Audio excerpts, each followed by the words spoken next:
We will begin Chapter 4 of Burying the Boys, the CIA, the Mob, and America's Secret History by Daniel Hopsicker. Who is David Ferry? No, none of the vast array of mysterious and enigmatic characters surrounding the assassination of President John Kennedy has been as consistently described as mysterious and enigmatic as David Ferry. His life is uniformly described as being full of strange activity and puzzling behavior. Cuban exiles christened him the Master of Intrigue. The New Orleans DA Jim Garrison called him one of history's most important individuals. At the time of the Kennedy hit, Ferry was 45 years old, New Orleans resident, well acquainted with all of the most notorious names linked to the assassination: Lee Oswald, Clay Shaw, Guy Bannister, Jack Ruby, and Carlos Marcello. According to Bannister, Lieutenant Joe Newbro, he had many other talents as well. Ferry spoke fluent Italian and Greek, Newsborough told us. He flew to Italy on several occasions, I can recall, on arms deals, I think. Arms dealer speaks Italian. Ferry's assorted talents and eccentricities included being a hypnotist, medical researcher, amateur psychologist, victim of a strange disease, al- alopecia, which made his body completely hairless, a senior pilot with Eastern Airlines until he was fired for homosexual activity on the job.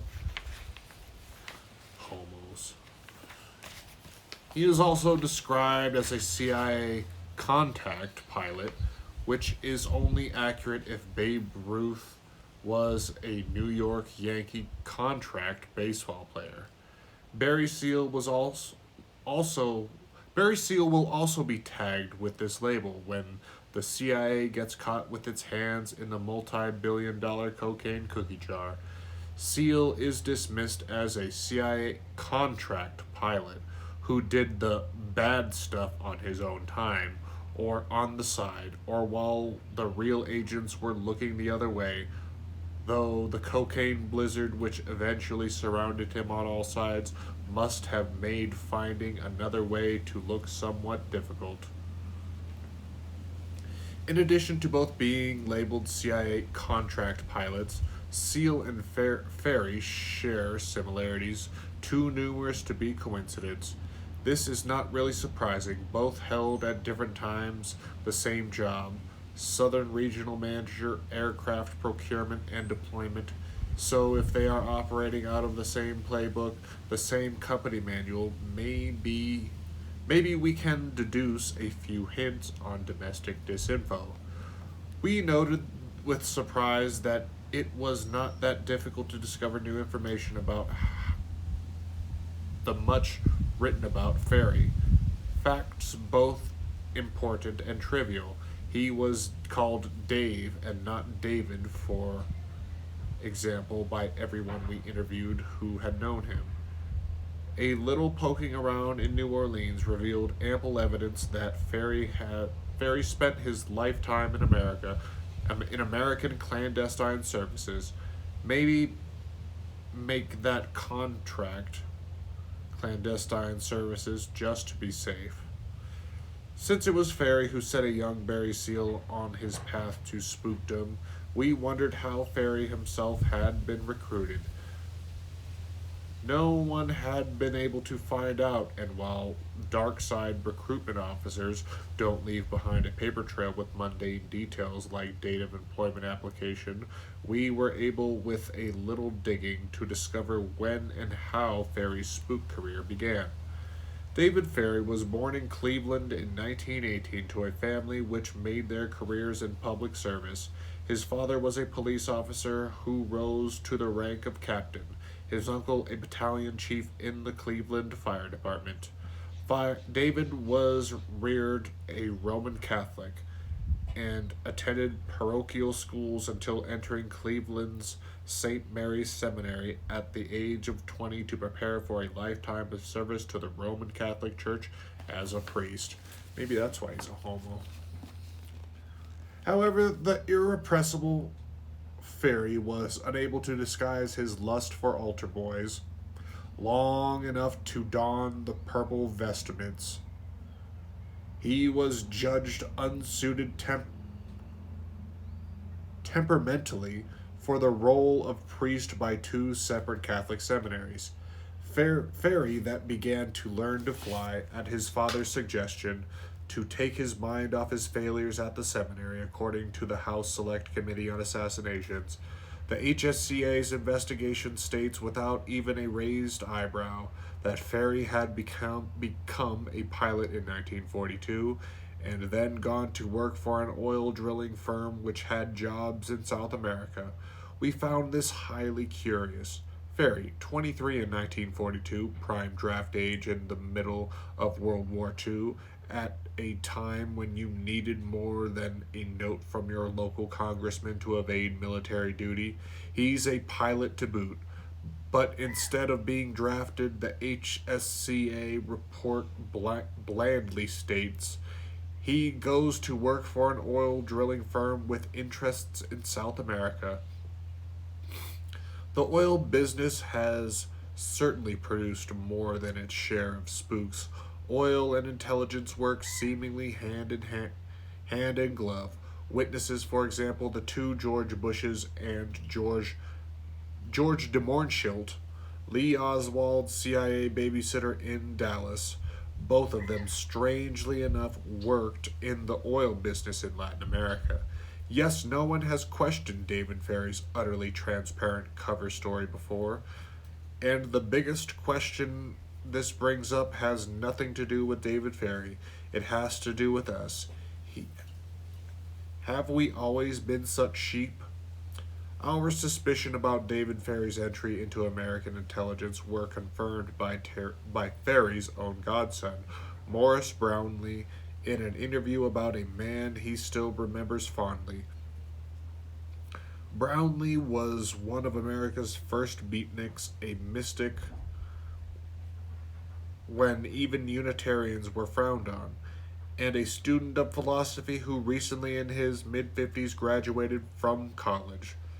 Back in World War II, the development of South American oil resources was a high priority item for the Nazis, he told us.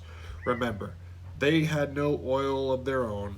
The U.S. had a preemptive match for its mission into Sandinista, Nicaragua. At Rickenbacker Air Force Base, small world. As we began to delve into the life of David Ferry, clues to his checkered career as a spook were visible all around, but some came from sources considered less sporting than others.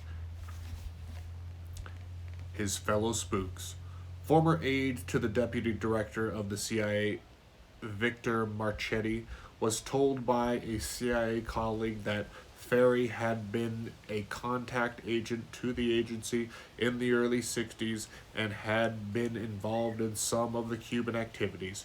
Marchetti was convinced that Ferry was a CIA contract officer and involved in various criminal activities, telling author Anthony Summers that he observed consternation on the part of the then CIA director Richard Helms and other senior officials when Ferry's name was first publicly linked with the assassination in 1967.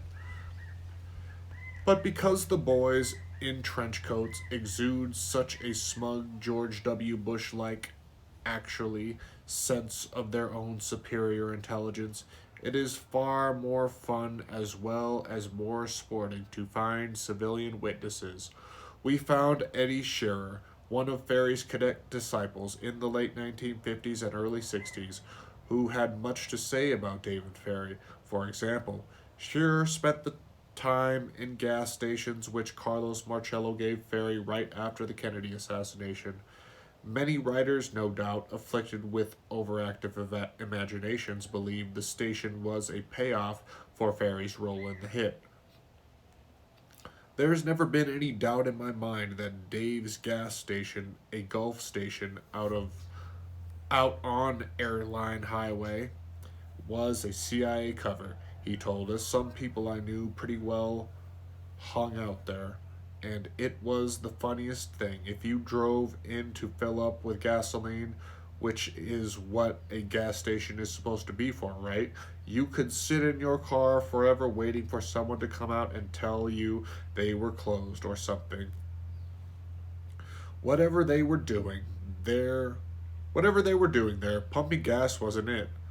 Much maligned New Orleans DA Jim Garrison apparently noticed the same thing, although Ferry, to all intents and purposes, was unemployed at the time. He said in Heritage of Stone, an examination of his bank account revealed that during the 3 week period to the president's assassination, he deposited $7,093.02. Then, a few months after the assassination, Ferry suddenly acquired a large service station. He apparently ran it in much the same way he maintained his apartment. On one occasion, he had just filled the gas tank of an acquaintance and he waved him away, turning down payment for the gas. Forget it, he said. The government's paying for it anyway. Barry Seal, like David Ferry, will also own a gas station among a dozen small businesses in the 60s and 70s. One of the most revealing insights we received about Seal came from someone from military intelligence who had known him in the 60s. We had spent several weeks looking through boxes of business receipts from Seal's various enterprises before we asked this man for an explanation of some of the nuances of covert operations. Is an agent like Seal primarily a small business owner and suburban father, someone who gets a call to do something for the boys 1 or 2 days a month? We asked him. That's not how it works, explained this intel veteran, smiling at our naivety. Cover was very important in the 60s and 70s. In the 80s, things got sloppy and it became less important. But back when you were talking about your cover was very important. So we asked incredulously, still distracted with thoughts of Seals and Ferry's contract pilot status. Do you mean Seal was a full-time CIA guy whose various businesses were just cover? His answer was a matter-of-fact yes. And so it was with David Ferry, who, in addition to his pilot duties, also conducted wide-ranging and bizarre experiments at the same exact time the CIA has admitted doing freaky CIA mind control MK Ultra research. Out back of Ferry's house, he had a workshop in his backyard. Ed Shearer told us, and I know this sounds weird, but he had a skull out there, hooked up to a skeleton, and to simulate a nervous system, he had used different colored electrical wire, blue, red, and green, in an effort to understand the human's physiology. Dave was a brilliant individual interested in all kinds of things, continued Shearer, who related how Ferry's mother, whom he knew from visiting Ferry, had told him that Dave's brother was a nuclear physicist. When we tracked down Ferry's brother, the nuclear physicist living in California, he was unwilling to talk. Nuclear physicists are notoriously smart. There were almost constant examples of David Ferry's brilliance when you hung around with him, said Shearer. He had a little lawnmower, just to give you one for instance, that he couldn't get to start. So I was out back one day repeatedly pulling on the little rope to get it started while he watched. What a waste of efficiency, Dave mused out loud. If we could only get rotary motion from a motor at the start. Remember, this was years before the rotary engine was patented, before anyone had ever heard of a Wankel motor. But Dave had the same idea just talking out loud. Like many in New Orleans, Shearer was accustomed to seeing Ferry at the airport in the company of Sergio Arachna Smith, the Cuban Revolutionary Front leader for whom Ferry was training exile pilots. There were a lot of things about Dave that just didn't fit unless you added them up another way, he says today. Just his appearance, good God. You have to wonder how Eastern You have to wonder how Eastern was able to keep him as long as they did. I remember him taxiing his Eastern Convair one time on his weekday Houston New Orleans milk run. He would always pull in way faster than any other airline pilots did, and he'd be leaning out of one side of his cockpit window, looking like some damn railroad engineer or something. Then 2 weekends every month, Dave flew a Constellation up to Washington, D.C. and back. And if while he was up there he was meeting with CIA contacts, it would make sense because I was with him on 3 or 4 occasions when he returned, and when he opened his wallet, I noticed he had several $100 bills. That doesn't seem very extraordinary, we replied. He was a pilot at Eastern, and they made decent money, didn't they? You gotta remember, this was in the 50s, Shearer stated. Anyone who was working back then can tell you you got paid in 20s. Nobody got paid in $100 bills back then. You hardly ever saw $100 bills. Shearer got conclusive proof of Ferry's career in clandestine services less than 5 years after Ferry's death. In 1972, I was asked to join the Senior Civil Air Patrol, an outfit with no cadets, Shearer relates. There I met Herb Wagner, a Navy flyer in World War II, who had then been recruited by OSS, the CIA's precursor, at the end of the war. When we got friendly, I'd go over to his house, and sometimes he would reminisce about things he'd done for the CIA back in the mid-50s. Herb told me once you're in the CIA, it's hard to get out. He tried to get out when he got married and settled down. He and his wife had adopted a baby daughter, and he wasn't the daredevil he once had been, but they still pressured him to fly, she said Shearer.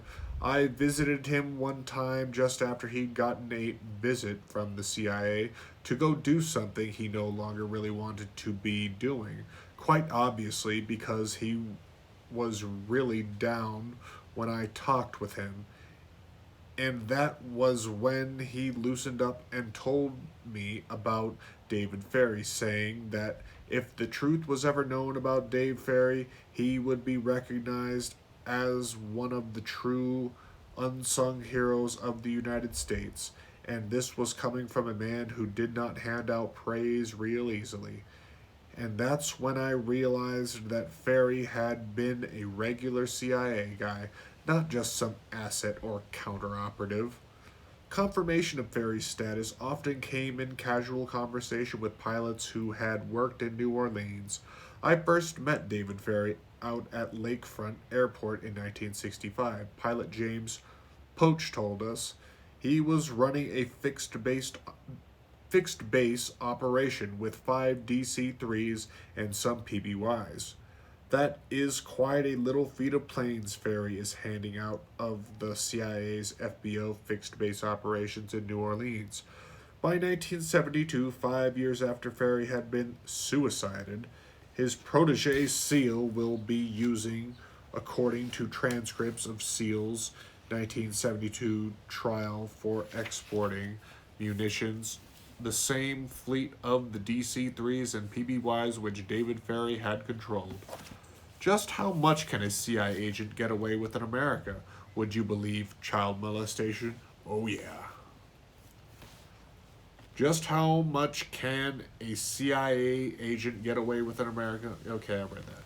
David Ferry was arrested in New Orleans on August 8, 1961 for contributing to the delinquency of a juvenile and rearrested 3 days later for extortion, engaging in homosexual behavior with a 15-year-old boy, and indecent behavior with 3 others.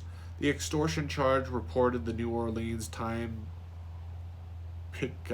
Picayune on August 29, 1961, was related to a 16-year-old who had made statements to police that Ferry showed up at the grocery store where he worked, threatening the youth into signing papers stating he would not press the crime of nature charge in the case. What has never been told is what happened after David Ferry was arrested. The cops who had executed the warrant, when authorities with the Jefferson Parish Sheriff's Office entered Ferry's home with a search warrant on August 22, 1961, they found munitions, maps of the Cuban Coast rif- maps of the Cuban Coast rifles, ammunition, and 2 miniature submarines later used to infiltrate CIA operatives into Cuba. An FBI report a year later stated that the Cuban Revolutionary Council, of which Ferry was a co founder and leader, gave one Jose Rabel a highly sophisticated assassination weapon and sent him into Cuba via a CIA supplied submarine. Anyone busted on a morals charge should be as lucky as Ferry was.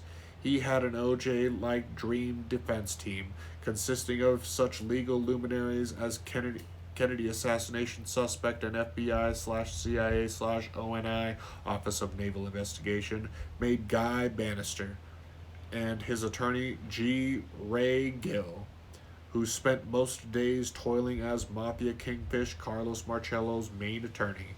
Guy Bannister will come up again later in 1972 in connection with Barry Seal's munition trial. On trial with Seal was New York mobster Murray Kessler, who authorities assumed had met Seal when both worked for Bannister in the early 1960s. We interviewed the police officers who executed the search warrant and arrested David Ferry on morals charges back in 1961, and discovered that no one until now had talked to them about what both considered the most bizarre experience of their law enforcement career. When Ferry was arrested, according to both their accounts, all hell broke loose. Former Sergeant Ronald Foreigner of the New Orleans PD shakes his head in disbelief today at what transpired. It started out as just a regular arrest. We were receiving complaints from parents that Ferry was taking good kids and corrupting them, getting them to break into gun rooms of high schools and steal guns because he was into gun running to the Cubans. We also had complaints that he would sit with the kids, sit around in a room, and masturbate in a circle jerk. I guess you would call it stated foreigner. I guess you would call it stated foreigner. Barry was the great imposter, he continued.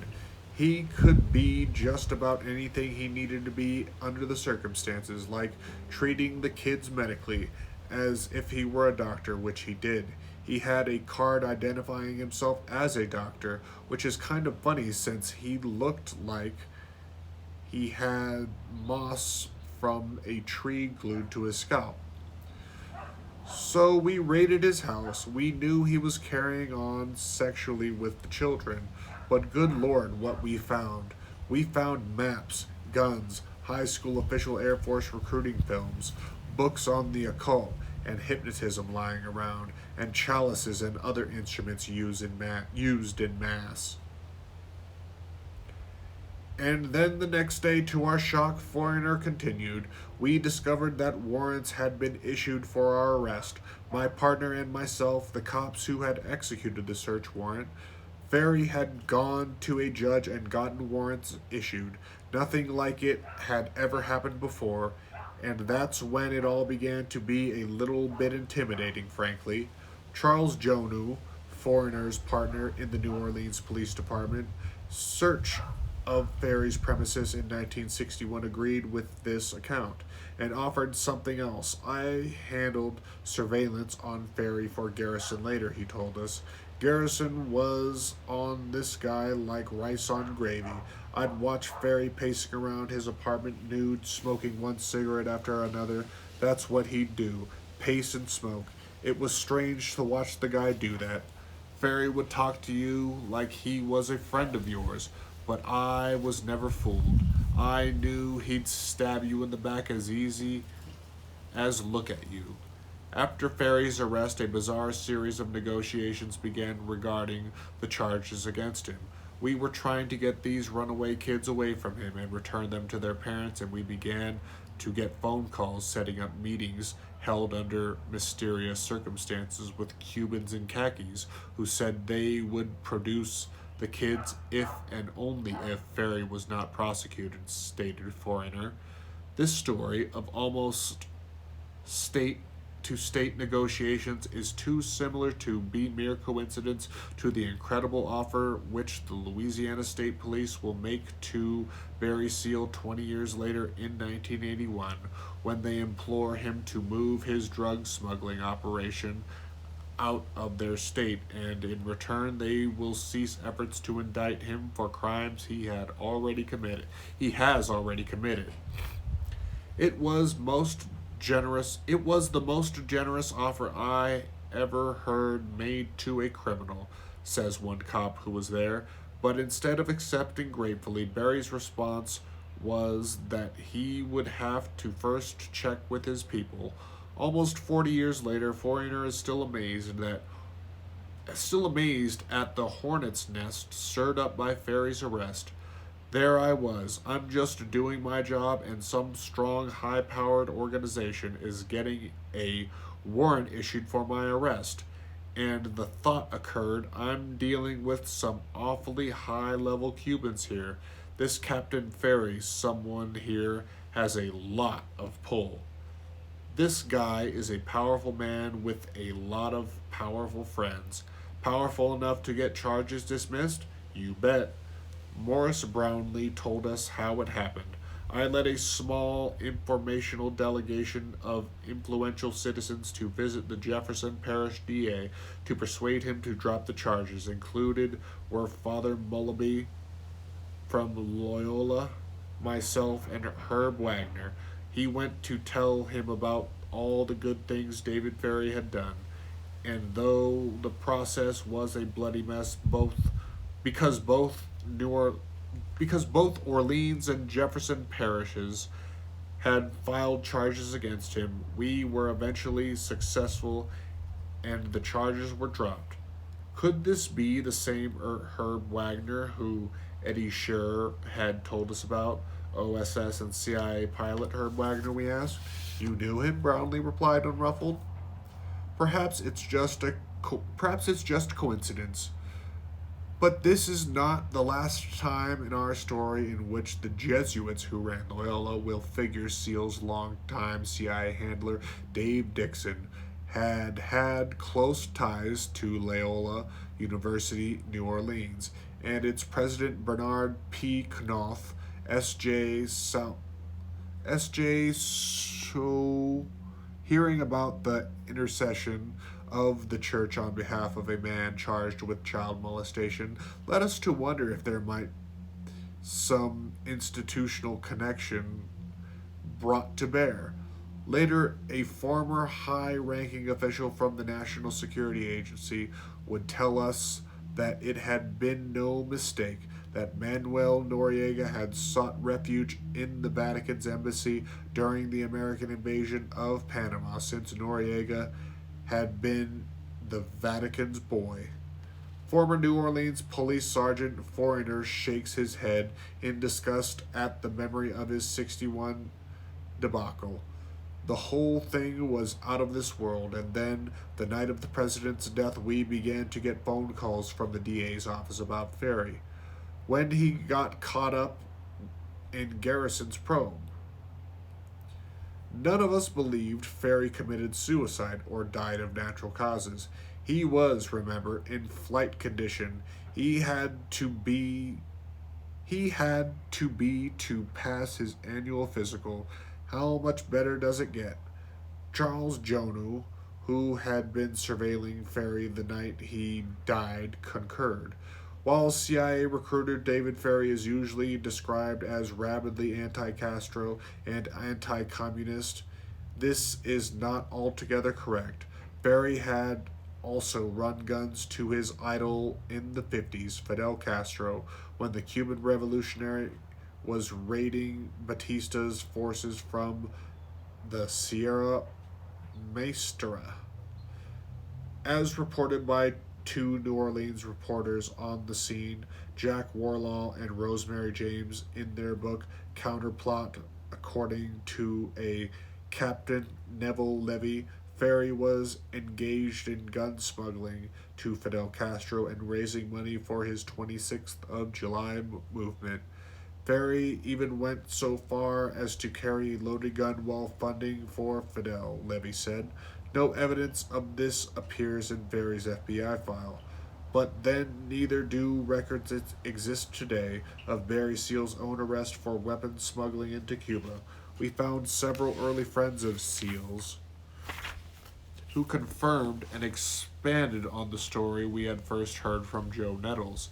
Barry got busted with a plane load of weapons in the tiny town of Longview, Texas, located halfway between Dallas and Shreveport, stated Reggie Griffith, a man who knew Seal his entire adult life.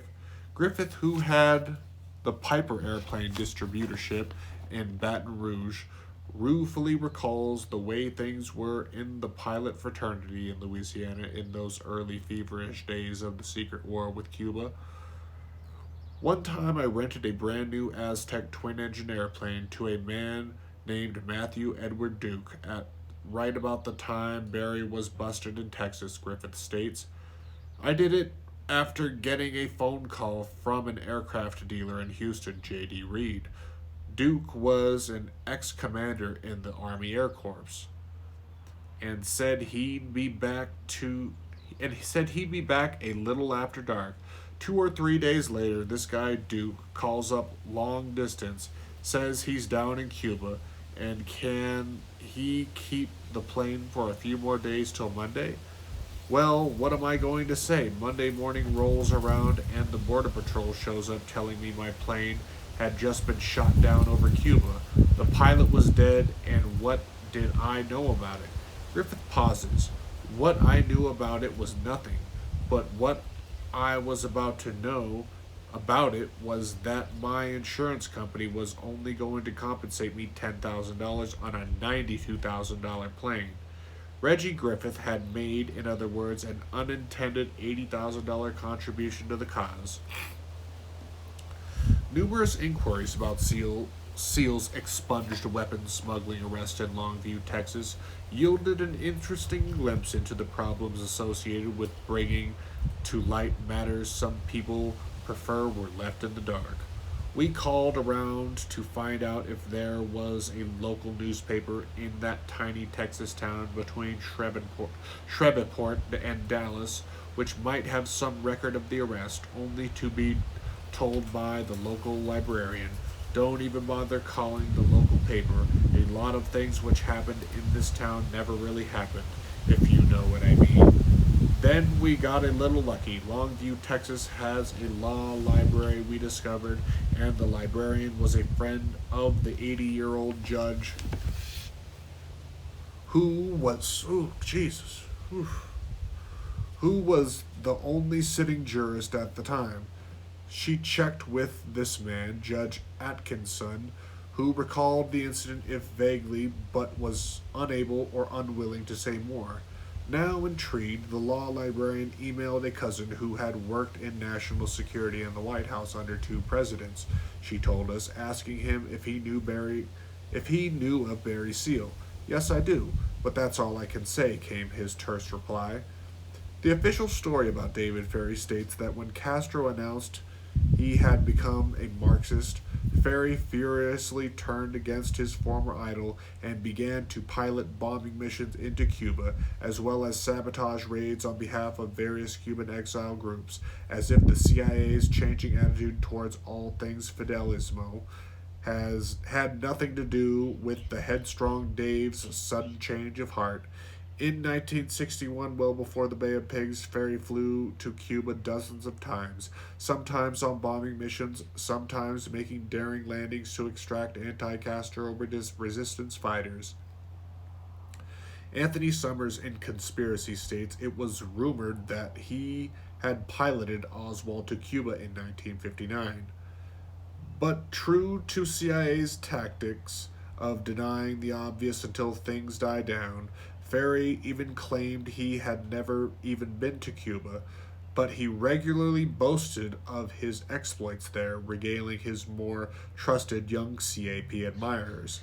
Like Eddie Shearer, with tales of his activities as a commando spy at the Bay of Pigs, Ferry often told a story of how he had been knifed in the belly by a Castro militiaman during a midnight hit and run mission to the coast of Cuba in early 1961, when he died on the eve of being called to testify to Garrison's grand jury. Garrison related in On a Trail of Assassins, one of numerous legends about David Ferry and his adventures as a soldier of fortune pilot involved a takeoff he made from the Escambray Mountains in Cuba after delivering munitions to the anti-Castro rebels operating there.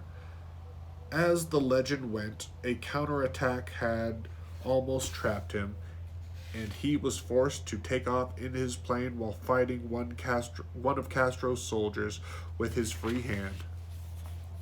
He had, according to this tale, received a bad stab wound in his stomach before he got the plane off the ground.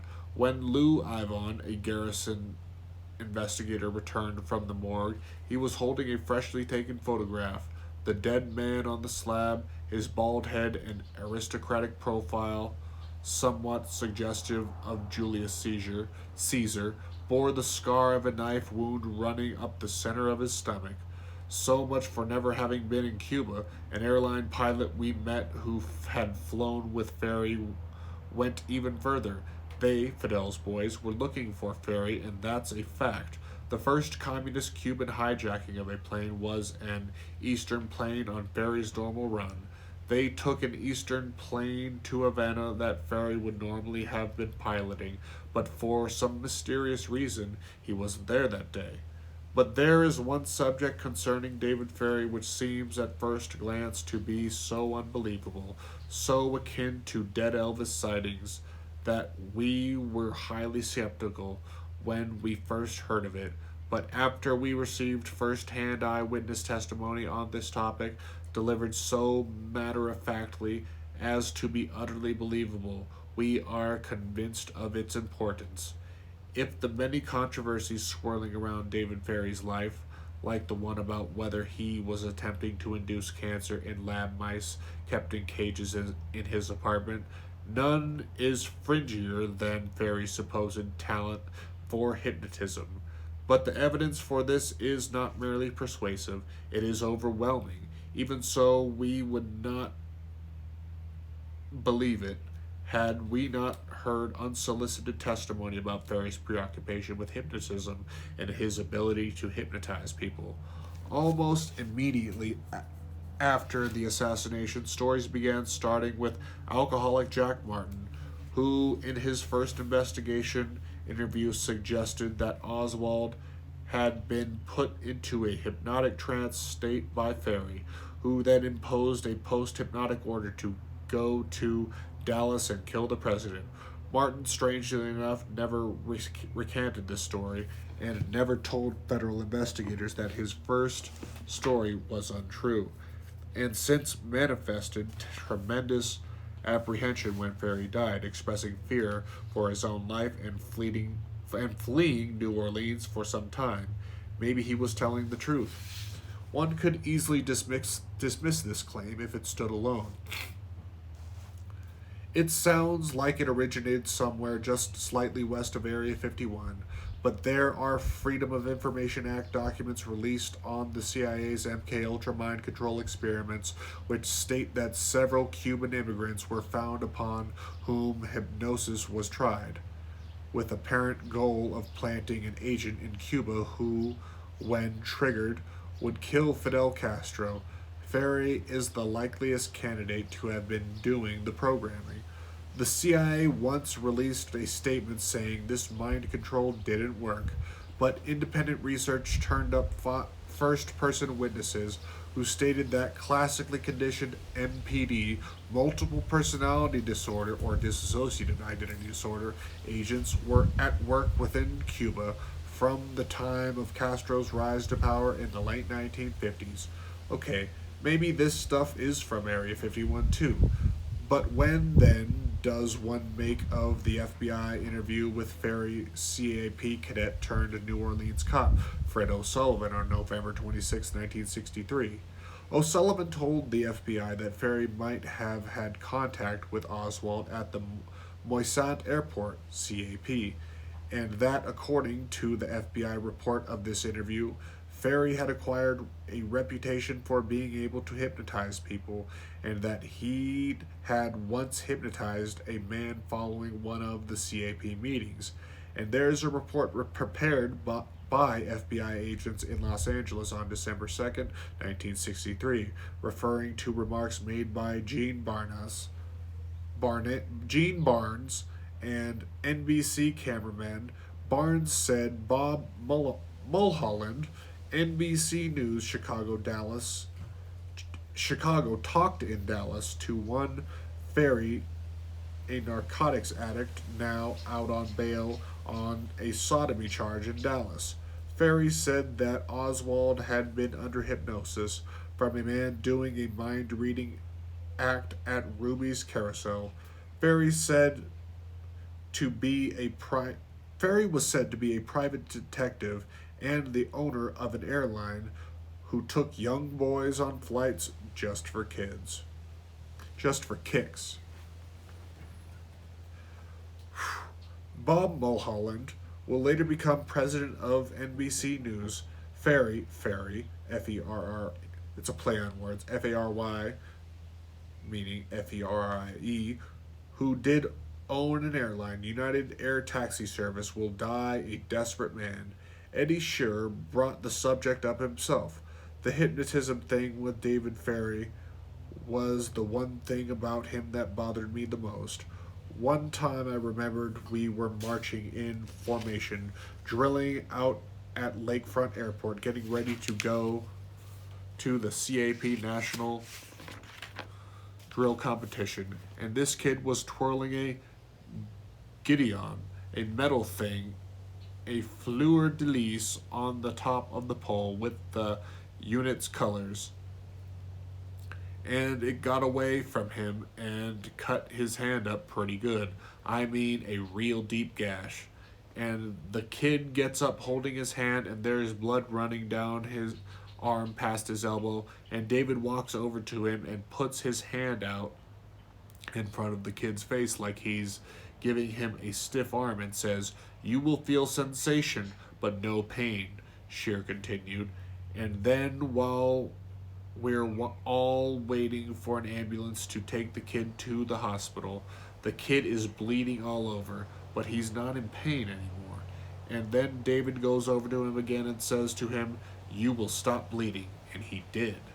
Now, later, when I was in the Air Force, Shearer continued, I learned that this is all possible, that it can be done, but it can't be done with a subject unless you've been working hypnotically with that subject for a long period of time.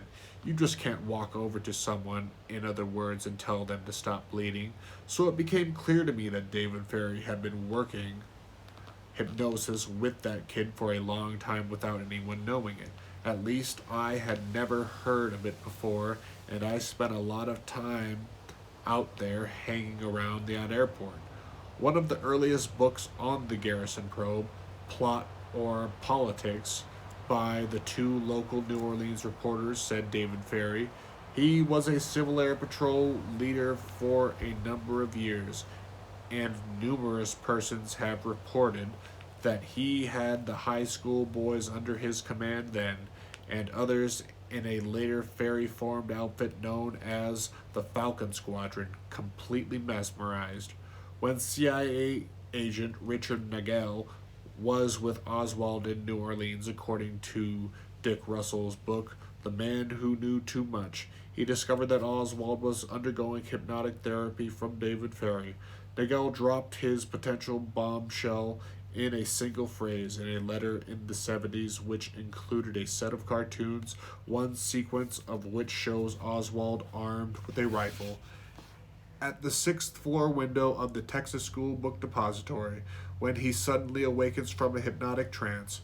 The House Assassinations Committee said that Ferry frequently practiced techniques of hypnosis on his young associates, and the New Orleans police officers who discovered Ferry dead at his apartment in 1967 found several voluminous abstracts on post-hypnotic suggestion, as well as a whole library of books on hypnotism, all of which make more plausible the idea that the character assassination to which whistleblower Jack Martin was subjected might have had a very good reason.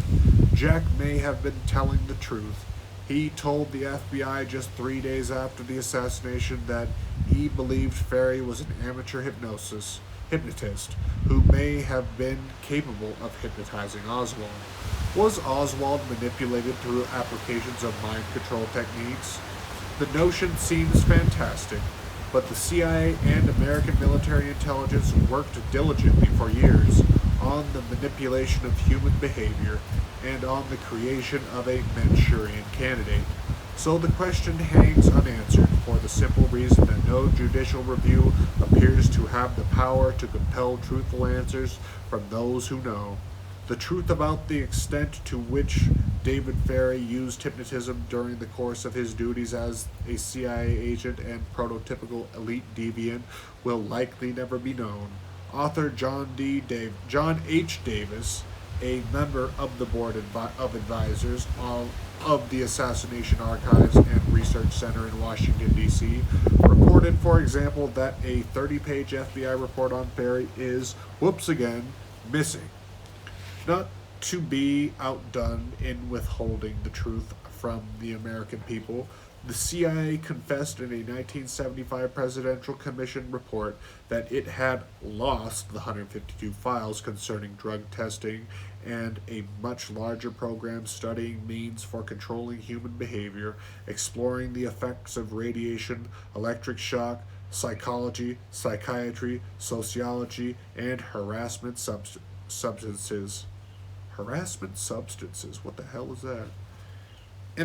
Maybe something like scopolamine. An enormous number of documents about David Ferry remain unclassified until well after everyone reading this sentence is dead. But even back in 1958, there were people interested in what he was up to. Another thing I remembered back in 58 and 59 states pilot Shearer was Dave would always warn us not to say anything on the phone we didn't want to have overheard. He was convinced his phone was tapped, and when it would pick up before dialing, he'd swear a blue streak onto it, as if he were talking to whoever was tapping his phone. During exactly this time period, there was also quite a bit of FBI interest in the young Barry Seal as well, according to Jerry Chidgey,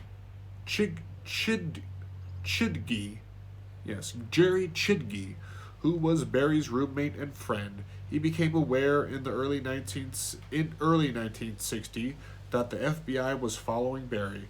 When I met Barry, I owned the Amber Bottle, a folk club in Baton Rouge.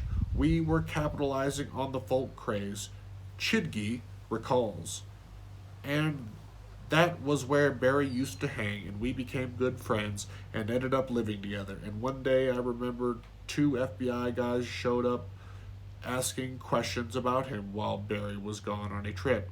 Another time that same year, 1960, I flew to Dallas and 2 men in black suits followed me there and back, and the only reason I could ever figure was because of Barry said Chidkey, unless that is where they were making a practice surveillance folk club owners.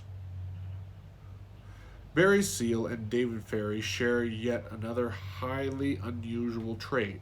We discovered a trait which is a big plus for any secret agent. Both men had photographic memories. When we interviewed David Ferry, intimate and CIA asset Leighton Martens, he had attempted to dispel the belief that Ferry had been plotting the Kennedy assassination during the 2 weeks prior, while Ferry had been staying at Churchill Farms, Marcello's Louisiana countryside estate. Many have wondered why Marcello would have used a mere pilot on his legal team. David Ferry had a photographic memory, Martins told us. That's why Carlos used him. He was useful because he had sat down and memorized the Louisiana Napoleonic Code in 6 weeks in its entirety. Barry Seal went David Ferry. Barry Seal went David Ferry one better. Barry not only had a photographic memory, his widow Debbie Seal says, but he was also able to read upside down. He could go into an office and sit in front of somebody's desk and, while still carrying on a normal conversation, read what they had in front of them and remember it completely later. A photographic memory, the ability to surreptitiously read upside down, being as good a pilot as any alive, these are all clearly useful traits in the world of clandestine services, but they don't explain why the FBI was so interested in both David Ferry and Barry Seal. What were Seal and Barry doing which warranted FBI surveillance back in the early 60s? The answer opens what's been called an endless can of worms. And that's it for today's chapter. Pick up again tomorrow.